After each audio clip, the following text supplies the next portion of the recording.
Welcome student. New lecture of AC circuit.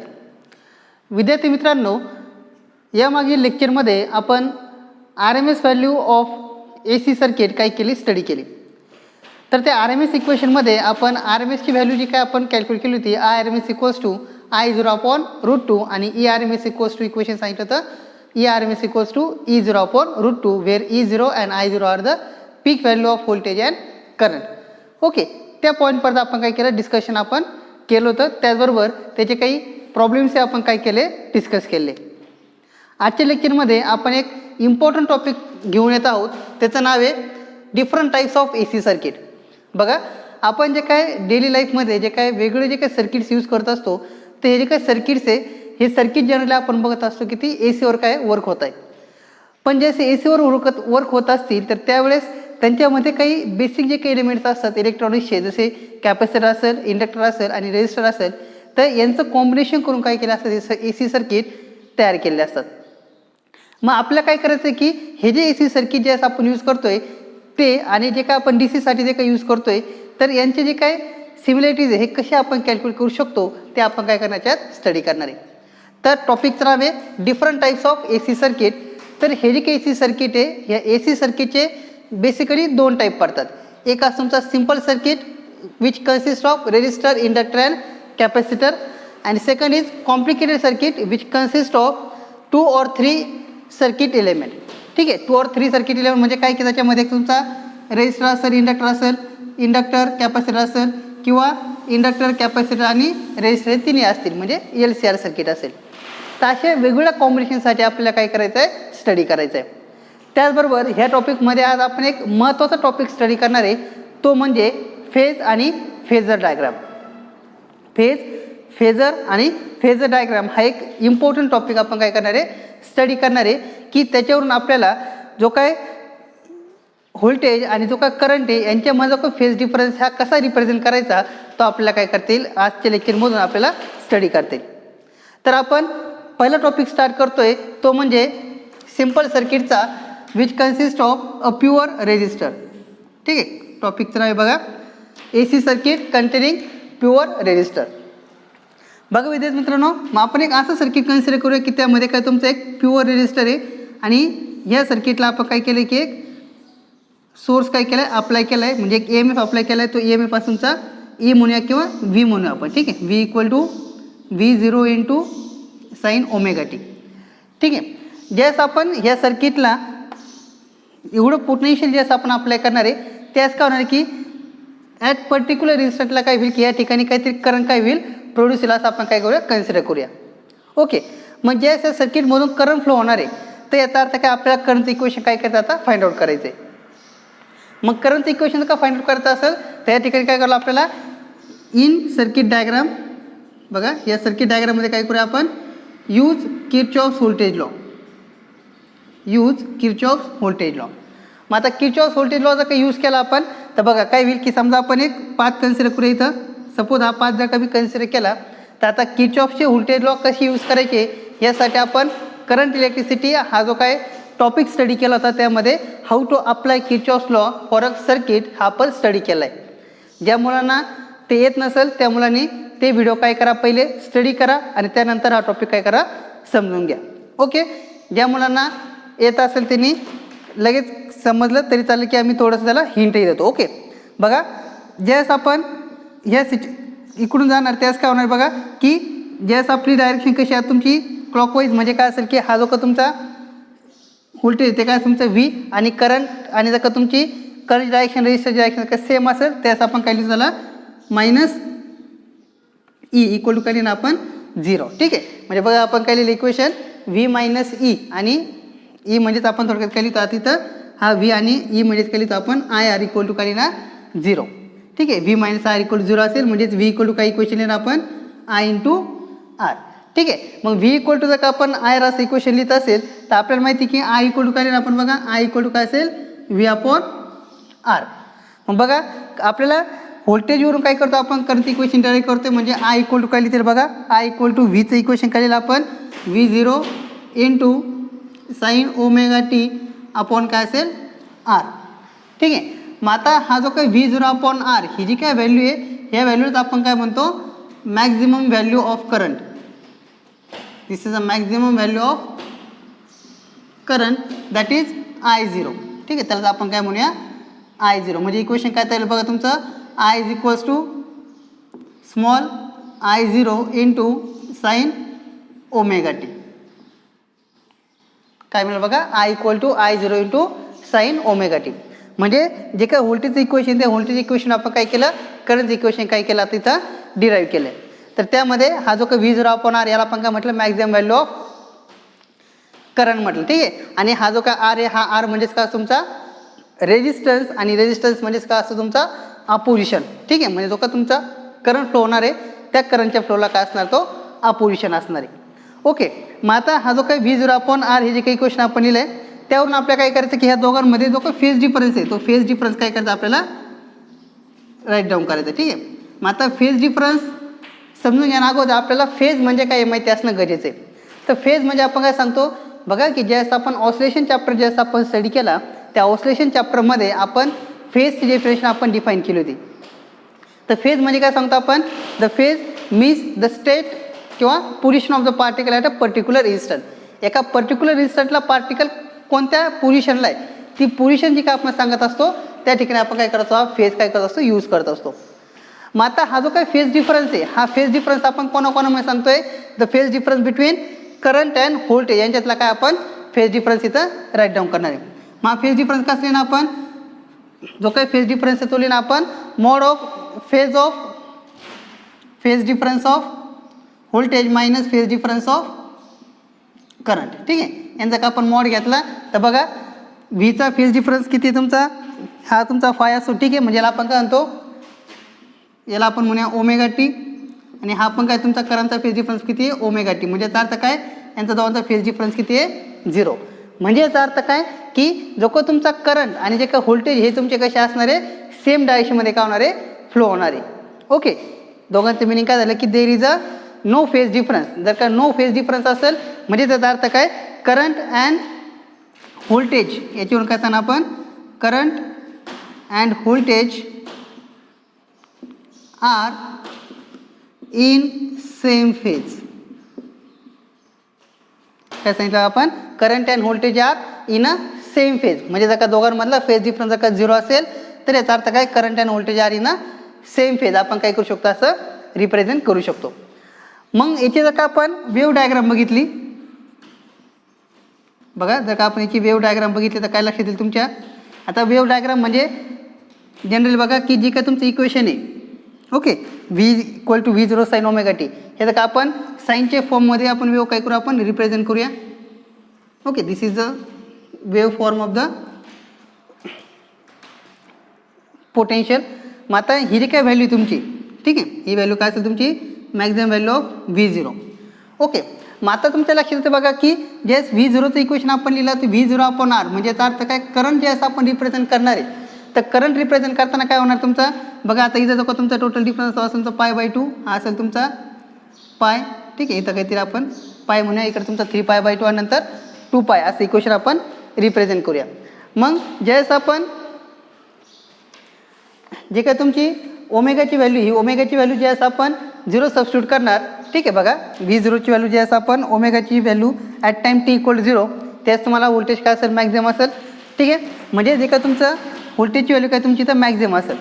पण ज्यावेळेस आपण करंटचं इक्वेशन ड्रॉ करणार, करंट काय बघा तुमचा V0 अपॉन R म्हणजे याचा अर्थ ती व्हॅल्यू काहीतरी काय होणार आहे, कमी होणार आहे. म्हणजे काय व्हॅल्यू कमी होत असेल म्हणजे याचा अर्थ काय असेल, पण ती इन फेज आहे. म्हणजे जी काय तुमची आन्सर असेल किंवा डायग्राम जी असेल ती या फॉर्ममध्ये काय तुमची रिप्रेझेंट करते. ठीक आहे, म्हणजे याचा अर्थ काय की ज्या फेजला तुमचा I0 मॅक्झिमम आहे, V0 मॅक्झिमम त्याच्या जवळपासच कुठे तुमचा I0 पण काय असेल, मॅक्झिमम असेल. ओके, आणि ते कसे तुमचे they are on in a same phase, त्याला आपण म्हणतो wave diagram of the phase. Okay, त्यानंतर नेक्स्ट आपण बघतो त्याच्यात तो म्हणजे phasor diagram. Phasor diagram next is phasor diagram.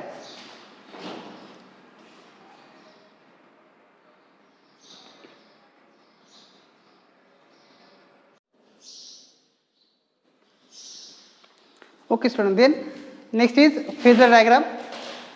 The question is what is the phasor diagram. ठीक आहे, जसं आपण फेज आपण काय केलं, रिप्रेझेंट केला, तसंच फेजर डायग्राम म्हणजे काय सांगतो आपण बघा. It is a diagram which represent the AC voltage and AC current as a vector with the phase angle between them is called as a phasor diagram. Phasor diagram म्हणजे काय सांगतो आपण की एक अशी डायग्राम आपण काय करणार, रिप्रेझेंट करणार की जी काय आपल्याला दाखवणार अल्टरनेटिंग करंट आणि अल्टरनेटिंग व्होल्टेज यांच्यामध्ये जो काय रिलेशनशिप आहे. ठीक आहे, आणि ही रिलेशनशिप आपण कशा दाखवणार विथ फेज. ठीक आहे, आणि जो फेज आहे त्याच्यात जो का तुमचा फेज होतो का तुमचा जनरली ओमेगा टी. ठीक आहे, तर ह्या ओमेगा टीने आपण काय करणार दोघांचं रिप्रेझेंटेशन करणार. मग जो काय फेजर आहे, हा फेजर म्हणजे काय सांगतो आपण, हा काय तुमचा एक वेक्टर आहे. ठीक आहे, फेजर म्हणजे काय असेल, एक वेक्टर की जो काय करेल तुम्हाला ती फिजिकल क्वांटिटी काय करेल, रिप्रेझेंट करेल.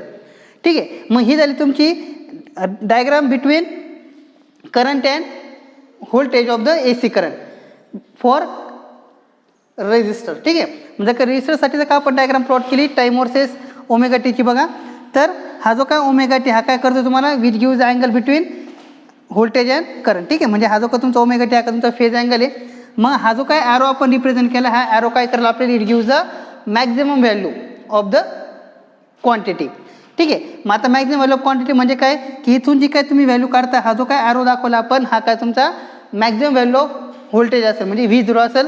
इथं जो काय ॲरो आपण दाखवला तो काय असेल, मॅक्झिमम व्हॅल्यू ऑफ काय असेल, करंट असेल. ओके, त्यानंतर यांचा जो का प्रोजेक्शन असेल on Y axis, the projection of V0 on Y axis it gives the instantaneous value. मग इन्स्टंटेनियस व्हॅल्यू म्हणजे काय बघा, याचं जर का आपण प्रोजेक्शन वाय ॲक्सिसवर घेतलं तर काय मिळेल तुम्हाला V0 साइन ओमेगा टी. याचं जर का आपण प्रोजेक्शन वाय ॲक्सिसवर येतं तर काय मिळेल आपल्याला I0 साइन ओमेगा टी. म्हणजे याचा अर्थ की या फेज डायग्रामवरून आपण काय करतील आपल्याला की जो का तुमचा AC आणि जो का AC सर्किटमधला जो का तुमचा करंट आणि व्होल्टेज यांचा काय करतो आपण फेजचं काय करतो रिलेशनशिप इथं रिप्रेझेंट करतोय. किंवा हीच डायग्राम थोडी सिंपल फॉर्ममध्ये या फॉर्ममध्ये दाखवता येईल.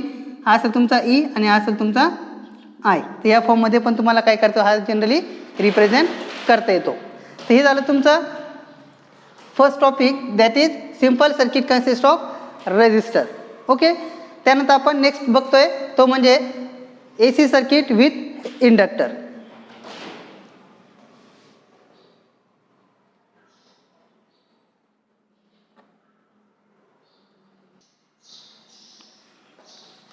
Okay student, then next topic is AC circuit with pure inductor. जसं आपण रेजिस्टरसाठी स्टडी केलं तसं आपण काय करतो आता इंडक्टरसाठी काय करणार आहे, स्टडी करणार आहे. मग आपण एक सिंपल सर्किट कन्सिडर करूया बघा, which consist of inductor and it gives a some AC voltage V equal to V0 into sine omega T. मग आपल्याला माहिती की ज्यावेळेस इथून काहीतरी AC सोर्स पास होणार त्यावेळेस काय होईल की इंडक्टरच्या अक्रॉस करणार आहे काहीतरी करंट काय फ्लो होईल असं आपण कन्सिडर करूया. ठीक आहे, मग आता या सर्किटमध्ये काय होणार की इथं समजा पुन्हा आपण जर का किर्चॉफ्स व्होल्टेज लॉ जर का आपण यूज केला बघा, युझिंग किर्चॉफ्स व्होल्टेज लॉ. ठीक आहे, आता किर्चॉफ्सचा व्होल्टेज लॉ आपण यूज करतोय तर काय असेल बघा, इकडून ते काही इक्वेशन असेल त्यात तुमचं V minus E equal to काय असणार आहे 0. ठीक आहे, मग V मायनस आता जो काही इंडक्टर असेल ते इंडक्टरच्या अक्रॉस जे काय तुमचं व्होल्टेज असतं ते आपण रिप्रेझेंट करतो बघा E इक्वल टू di/dt. ठीक आहे, आपण इक्वेशन बघितलं असेल E equal to L into di/dt. म्हणजे तिथं सेल्फ इंडक्टन्स हा कन्सिडर करत असतो, यूज होत असतो. म्हणजे आपण इक्वेशन काय बघा V minus L into di/dt equal to काय असणार 0. म्हणजे ते इक्वेशन आपली येईल बघा V equal to L into di/dt. बघा आता आपल्याला व्होल्टेजवरून काय करायचं आहे, करंट कॅल्क्युलेट करायचं आहे. म्हणजे याचा अर्थ ही इक्वेशन मला असं लिहिता येईल di/dt is equals to V/L. मग आता आपल्याला काय कॅल्क्युलेट करायचं फक्त we have to calculate current. म्हणजे आपल्याला काय करतील बघा Ti is equals to V/L into काय लिहिता येईल dt. मग आता जर का आपण इथे इंटिग्रेशन घेतलं तर इंटिग्रेशन घेतलेलं आपल्याला काय मिळेल बघा, पहिले आपण म्हणूया di इक्वल टू V ची व्हॅल्यू काय टाकणार आपण V equal to V0 into sine omega T into dt divided by L. ठीक आहे, मग आता याचं काही इंटिग्रेशन घेतं काय मिळेल बघा di equal to integration of V0/L into sine omega T into dt. diचं इंटिग्रेशन किती येईल तुमचं I V0/L काय तुमची कॉन्स्टंट टर्म. ठीक आहे, त्यानंतर integration of sine omega T काय असेल तुमचं minus cos of omega T आपण काय असणार आहे ओमेगा. बघा इक्वेशन केलेलं आपण I equal to minus V zero upon L into cos omega T upon omega. म्हणजेच इक्वेशन आपल्याला असं लिहिता येईल बघा I equal to minus V zero upon omega into L into cos of omega T. Okay, मग आता जे काय आपलं इक्वेशन बघा, जे काय व्होल्टेजचं इक्वेशन ते आपल्याला मिळालं आहे V zero into sine omega T. आणि हे जे काही इक्वेशन आपल्याला मिळतं आहे ते मिळालं आहे बघा I equal to V zero upon omega L into cos omega T. म्हणजे याचा अर्थ काय, आपल्याला जे काही इक्वेशन मिळालेलं हे इक्वेशन आपल्याला काय करावं लागेल, इन टर्म्स ऑफ काय करावं लागेल, साईनच्या फॉर्ममध्ये काय करते रिप्रेझेंट करायचे. बघा मग आपल्याकडं कॉस ओमेगा टी हे इक्वेशन आपल्याला इन टर्म्स ऑफ साईन आपल्याला लिहिता येतं का बघा. इन टर्म्स ऑफ जर का आपल्याला साईन लिहायचं असेल तर आपण काय लिहिणार, sine pi by two minus omega two. हे आपल्याकडे इक्वेशन बघा sine pi by two minus omega T हे इक्वेशन आपल्याला काय करते रिप्रेझेंट करते.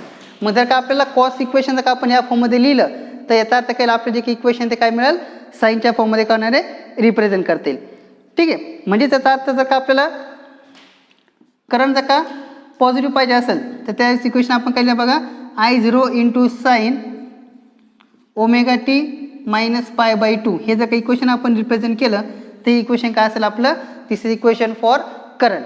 मग आता याच्यात हा जो काय आय झिरोचे काही इक्वेशन लिहिलं आपण तर आय झिरो इक्वेशन काय लिहिलं बघा V zero upon omega L. तर मग आता हा जो काय ओमेगा एल आहे, ठीक आहे, हा जो काय ओमेगा एल आहे ह्या ओमेगा एललाच आपण काय म्हणतो, this omega L is called as a inductive reactance. Inductive reactance. ठीक आहे, बघा आता रिॲक्टन्स म्हणजे काय सांगतो आपण, दोन डेफिनेशन महत्त्वाच्या. Reactance means the opposition or resistance offered by inductor and capacitor is called reactance. त्यालाच आपण काय म्हणतोय रिॲक्टन्स. ठीक आहे, आणि तो रिप्रेझेंट करतो आपण एक्स या सिम्बॉलने. ठीक आहे, जसं आपण रेजिस्टन्स आपण डिफाईन करतो आरनी तसं आपण रिॲक्टन्स डिफाईन करतो एक्सनी. ओके, मग या रिॲक्टन्सचे दोन टाईप पडते. एक असं तुमचा इंडक्टिव्ह रिॲक्टन्स.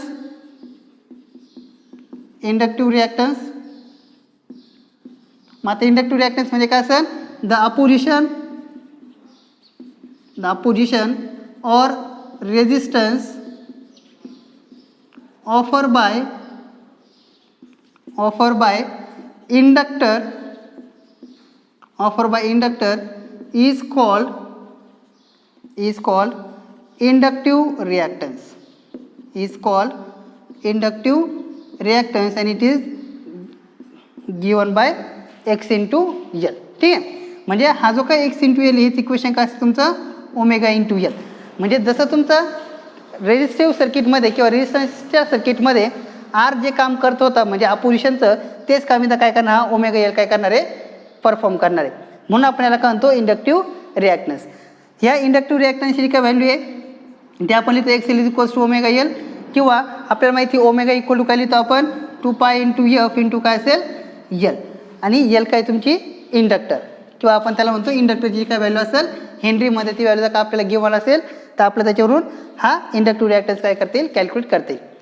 मग आता हे इक्वेशन तुम्हाला थोडंसं परत आपण मागूया बघा की cos omega sine pi by two minus omega t. प्रश्न तुम्हाला पडला असेल की आपण sine pi by two minus omega t use करतोय, पण इथं बघा इथं साईन का तुमचं निगेटिव्ह, म्हणजे का निगेटिव्ह साईन आपल्याला पॉझिटिव्ह करता असतं आपण काय केलं की हा ओमेगा टी आपण पुढे आणला मायनस काय केलं पाय बाय टू. म्हणजे याचा अर्थ काय झाला की ह्या इक्वेशनमध्ये हा जो का तुमचा व्होल्टेज आणि जो का तुमचा करंट आहे, ठीक आहे, या इक्वेशनमध्ये काय लक्षात तुमचा जो का तुमचा करंट आहे हा करंट काय असेल lags behind by the potential. ठीक आहे, इथं इक्वेशन काय म्हणते बघा आपल्याला, if from this equation we say that current is lags behind the potential by 90 degree or pi by 2 radian. ठीक आहे, म्हणजे ज्यावेळेस तुमचा काय असणार आहे की करंट ज्यावेळेस तुमचा म्हणजे व्होल्टेज ज्यावेळेस पुढे असेल त्याच करंट काय तुमचा पाय बाय 2 काय असणार आहे मागं असणार आहे. याचं मिनिंग काय असेल हे असणार आहे. मग आता जर त्याची आपण फेजर डायग्राम जर का रिप्रेझेंट केली तर फेजर डायग्राम काय असेल तुमची बघा, हा असेल तुमचा टाईम, ठीक आहे. त्यानंतर तुम्ही करंटच्या फॉर्ममध्ये इक्वेशन लिहित आहे, ठीक आहे.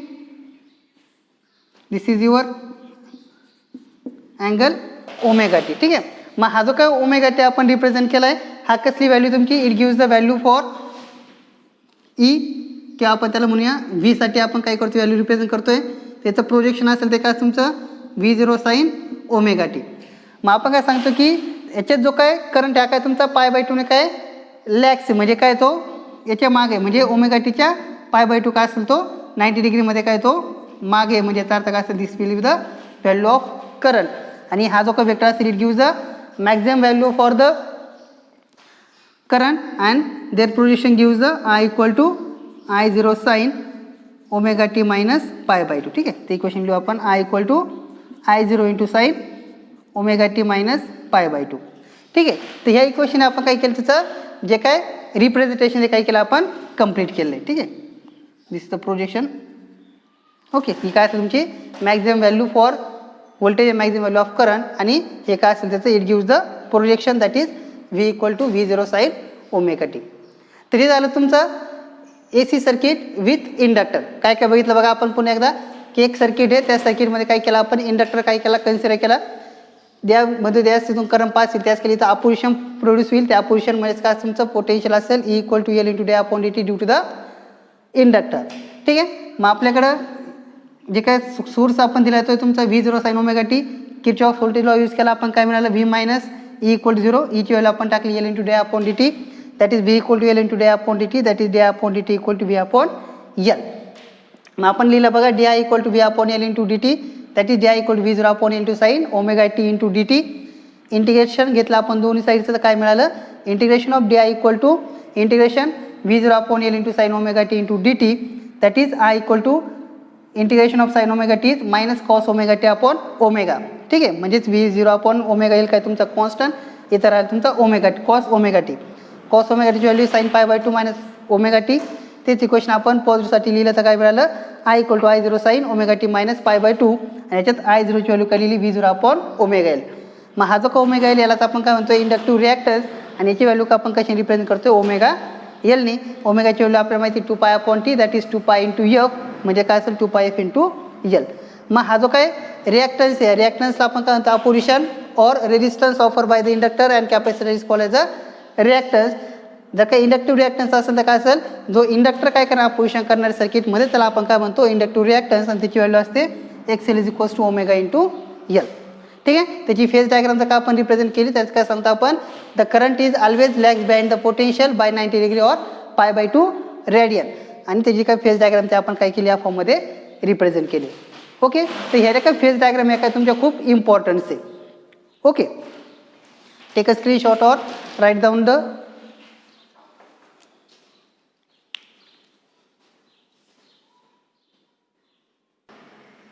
okay student.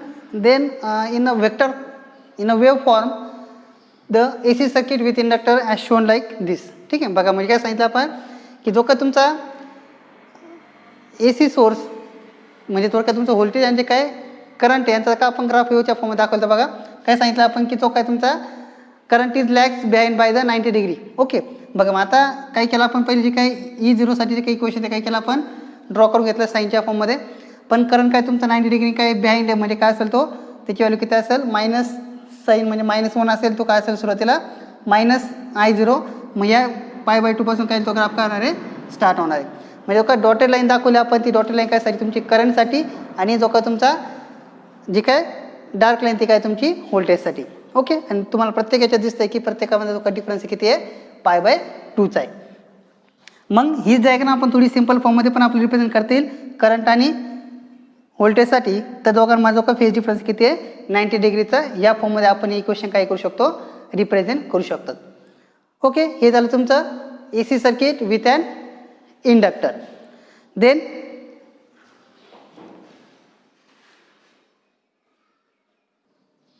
Okay student, then next is AC circuit with a capacitor. ठीक आहे, जर का एखाद्या सर्किटला जर का आपण कॅपॅसिटर का कनेक्ट केला, ठीक आहे, this is a capacitor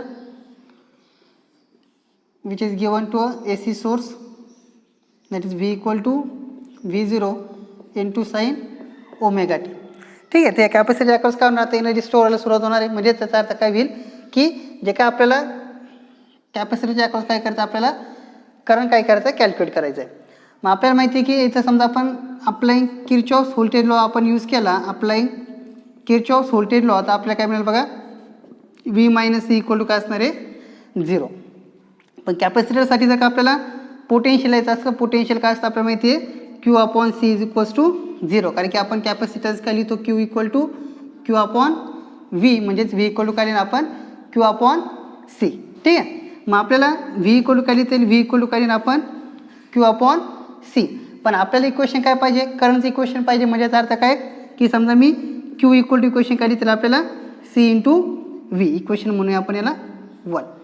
okay. मग आता Q equal to C into V आपण काय केलं, इक्वेशन रिप्रेझेंट केलं आहे बघा. मग आता Q is equals to C into V, म्हणजेच काय लिहिलं आपण, V0 into sine of omega T.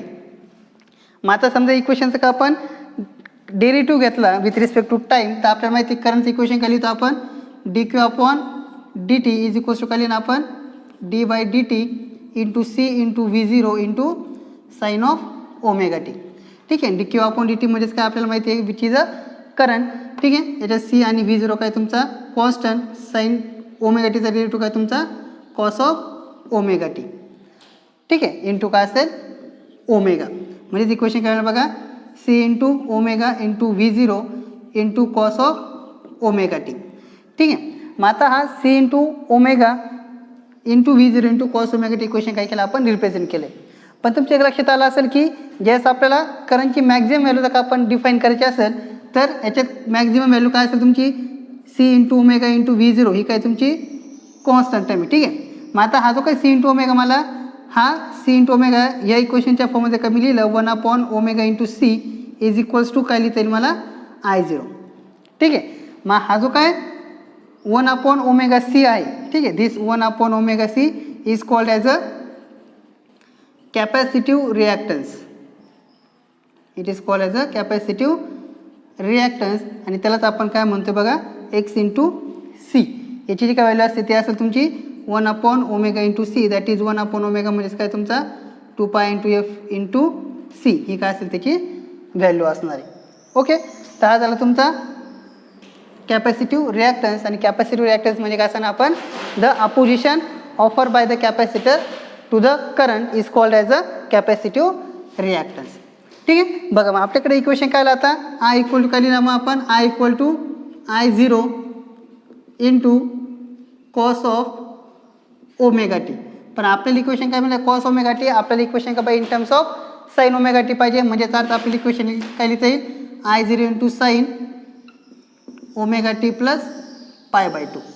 म्हणजेच आता याच्यावरून काय इक्वेशन आपल्याला लक्षात येते बघा, की जो का तुमचा व्होल्टेज आहे, व्होल्टेज काय तुमचं V0 साइन ओमेगा टी आणि करंट काय तुमचा sine omega t plus pi by 2. म्हणजे याचा अर्थ काय, in this equation current is lead to the potential by pi by 2 radian और 90 डिग्री. ठीक आहे. म्हणजे याच्यात काय असेल, करंट तुमचा काय असेल, त्या व्होल्टेजपेक्षा किंवा पोटेन्शियलपेक्षा काय असणार आहे, 90 डिग्रीने कसं असणार आहे, पुढं असणार आहे. म्हणजे जर का आपण जी फेजर डायग्राम जर का आपण ड्रॉ केली, तर फेजर डायग्राम कशी येईल बघा तुमची, दिस इज द टाईम. ओके. हा असेल तुमचा सुरुवातीला, दिस विल बी द E0. ठीक आहे. ही जी काही इकडची व्हॅल्यू असेल ती काय असेल तुमची, it gives the E0 into sine omega T, or sorry we are term represent like V0. ठीक आहे. आपण V0च्या फॉर्ममध्ये लिहिलं म्हणून आपण V0 रिप्रेझेंट करूया. ठीक आहे. त्यानंतर काय सांगतो आपण की हा जो का तुमचा ओमेगा टी, हा ओमेगा टी कशाने तुमचा प्लस पाय बाय 2ने काय करतोय, तो इन्क्रीज होतोय. ठीक आहे. म्हणजे का पाय बाय 2ने जर का तो इन्क्रीज होत असेल, त्याचा अर्थ जो काय करंट आहे काय लिहिता येईल आपल्याला, हा काय करणार आपण प्लस 90 डिग्री काय तो इन्क्रीज होते. म्हणजे आपण या लिहिणार I0. आणि हा काय असेल तुमचा, it gives the value for its projection gives value of I0 into sine omega T. म्हणजे हा जो काय ग्राफ आहे, या ग्राफला आपण म्हणतो phasor diagram for AC circuit with capacitor. Okay. तर हे झालं तुमचं AC circuit when capacitor is connected to the AC. ठीक आहे. काय काय बघितलं आपण बघा, V equal to V0 into sine omega t, Kirchhoff's voltage law आपण यूज केला तर काय मिळालं आपल्याला V minus E equal to 0, but E equal to काय लिहितो आपण क्यू अपॉन सी, म्हणजे V equal to Q upon C, Q equal to C into V, Q equal to C into V 0 into sine omega t, d Q upon d t. जर का differentiate केलं equation तर आपल्याला मिळालं d upon d t into C into V 0 sine omega t, I equal to C into V 0 cos omega T into omega, that is C into omega into V 0 cos omega t. हा जो काय C into omega into V 0 हा काय तुमचा constant, म्हणजे आपण त्याला म्हणतो मॅक्झिमम व्हॅल्यू ऑफ करंट. आणि हा जो काय 1 अपॉन ओमेगा सी आपण दिला V 0 upon 1 upon omega C equal to I 0, but 1 upon omega C is called as a capacitive reactance, that is the resistance offer by the capacitor. ठीक आहे, मग याला आपण म्हणतो capacitive reactance is given by X C. त्यानंतर equation काय बघा I 0 into cos omega T, cos omega t is represent in terms of sine, that is I 0 into sine omega t plus pi by 2, that is means current lead to potential by pi by 2 और 90 degree, and this is the phase diagram. याच्यावरून तुम्हाला त्याची wave diagram पण काय करता येईल, represent करता येईल. तर अशा प्रकारे आजच्या लेक्चरमध्ये आपण AC circuit with resistor, capacitor आणि इंडक्टर काय केले, कंप्लीट केले. नेक्स्ट लेक्चरमध्ये आपण ह्या टॉपिकचे काही बेसिक प्रॉब्लेम काय करणार आहे, स्टडी करणार आहे. Okay student, thank you.